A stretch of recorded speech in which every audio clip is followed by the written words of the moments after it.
સોમનાથના પ્રભાસ પાટણમાં હોળી ધૂળેટીના તહેવારો પ્રસંગે ઠેર ઠેર ભક્તિ અને ઉત્સાહ અને ઉમંગનું વાતાવરણ છે. તેમજ પરંપરાગત રીતે ભૈરવનાથ દાદાની પ્રતિમા બનાવાય છે. સોમનાથના રામરાજ ચોક તથા ચાપકલા એમ 2 સ્થળોએ પ્રતિમા બનાવવામાં આવે છે. હોળીની આગલી રાત્રે ગામના યુવાનો પરંપરાગત રીતે માટીની ભૈરવનાથ દાદાની મૂર્તિ બનાવે છે, જે તૈયાર થયા બાદ રંગબેરંગી સોનેરી ચળકળતા કાગળોથી શણગારવામાં આવે છે.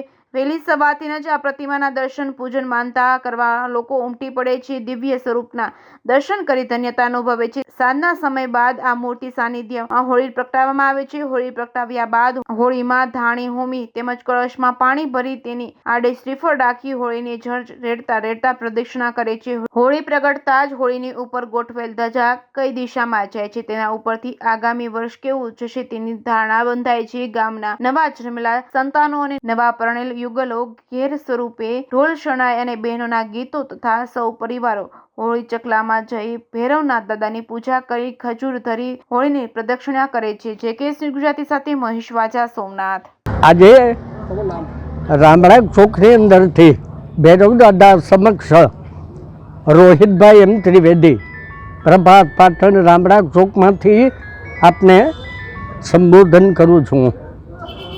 અમારા પ્રભાત પાટણની અંદર રામડા ચોક અને પાટચકલા આ 2 સ્થાન ઉપર અમારા કાલ ભૈરવ દાદાની મૂર્તિનું સ્થાપન 13ને દિવસે કરવામાં આવ્યું. 14 હોળી પ્રગટાવવાનો સમય 8 વાગ્યાનો આપેલો છે.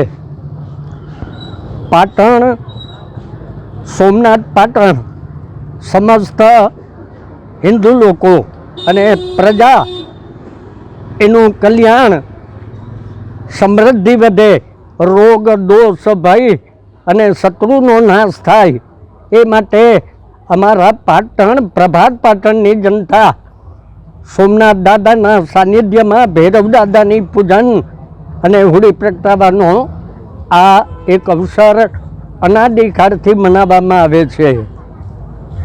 આ ચોકની અંદર હોળી પ્રગટી ગયા પછી બધા ગામના લોકો હોળીને 4 આટા ફરે, પાણીની પ્રદક્ષિણા કરે, શ્રીફળ પ્રગટાવે, દાણીદારી આદિ લાણી કરે.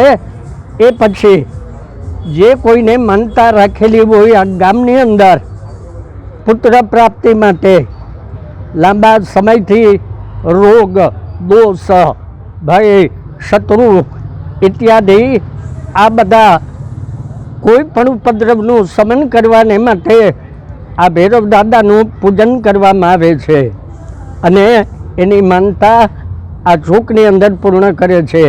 આ રીતે ભગવાન સોમનાથ દાદાના સાનિધ્યમાં આજે પણ વર્ષો અનાદિકાળથી જે કંઈ પૂજન અને ઇત્યાદિ જે કોઈ અર્ચન આવે એ બધું આજ પણ અમે નભાવી રાખ્યું આ ચોકની અંદર.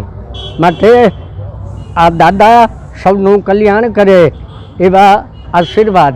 જય સોમનાથ. મારું નામ દિવ્યેશ કિરીટભાઈ જાની, હું સોમનાથ પ્રભાસ પાટણનો રહેવાસી છું.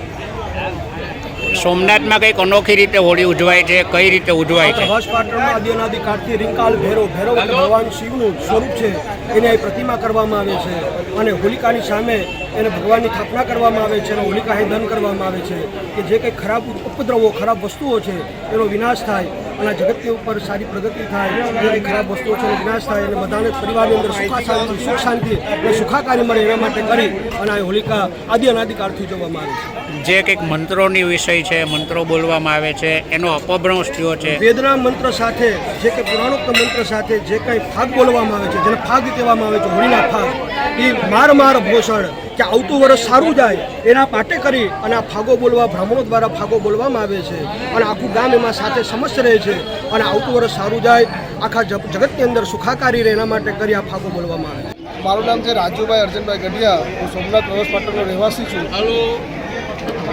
રાજુભાઈ, શું છે, કઈ રીતે મૂર્તિ બનાવવામાં આવે છે, આખી વિગત? અહીંયા આદિકાળથી આ ભગવાન કાલ ભૈરવની મૂર્તિ બનાવવામાં આવે છે. સમસ્ત પ્રજા ગામજનો માટી 15 દિવસ પહેલાં લઈ આવે છે, એને મસરત કરી અને બાપાને 14ને દિવસે બનાવવામાં આવે છે. અને કાલભૈરવની મૂર્તિ આદિ અનેકાળથી બને છે. કઈ દિવસે વિસર્જન કરવામાં આવે છે, કેવી રીતે કરવામાં આવે? હોળીના પાછલા દિવસે જે ધૂળેટીનો દિવસ આવે છે ત્યારે એના શાસ્ત્રોક્તના નિયમ અનુસાર જે તિથિ પ્રમાણે જે સમય આવે છે એ પ્રમાણે બીજા દિવસે વિસર્જન કરવામાં આવે છે.